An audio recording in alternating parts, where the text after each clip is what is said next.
For today's eye makeup look, I'm going to show you how to create this look using two eyeshadows, one for the lid and one for the crease. It's a super easy look, so let's get started.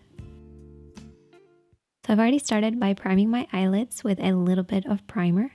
If you don't have an eyeshadow primer, you can always use concealer and a setting powder. This will create a blank canvas for you to work on. However, primer does give your shadow something to hold on to. So that's why I prefer primer over concealer.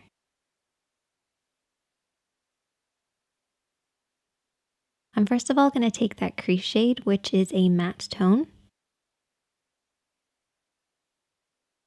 And I'm going to take my blending brush. So you only need two brushes for this look, a blending brush and a flat brush. Starting with the blending brush, we're going to work this over and back into the crease of the eye. So the crease of the eye is where the eye creases into the eye shape. We're going to start on the outer corner and blend this over and back in this area.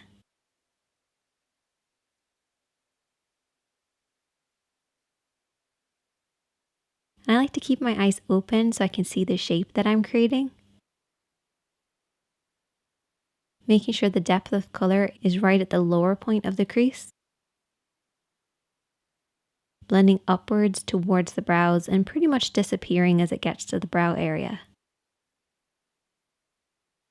Take your time blending this over and back until you get the depth of color that you want. And then I'm going to take my lid shade, and whenever I'm applying anything that has a little bit of shimmer, I use a flat brush to apply it. The reason I use a flat brush is it helps the shadow to glide on, particularly with metallics or anything with shimmer or glitter. It just helps them to really hold on to the lid and glide and create that nice glossy look. You want to very slowly build this up, applying a little bit of shadow at a time until you get the depth of color that you want. You also want to pay close attention to the lash line because this is where you want the majority of the shadow to be, blending upwards until it reaches the crease.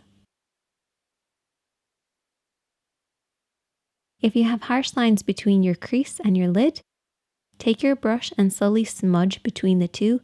This will help them blend into one another. But don't be afraid to keep blending and applying a little bit as you go along. And I also took that lid shade and applied it underneath the eyes as well. And that is the finished look, a little bit different for me, but I hope you guys enjoyed this one. If you have any more requests, definitely let me know in the comment section. Hit that subscribe button if you're new here, hit that like button if you enjoyed it, and check out the other videos on the screen. And I'll see you in the next one. Bye!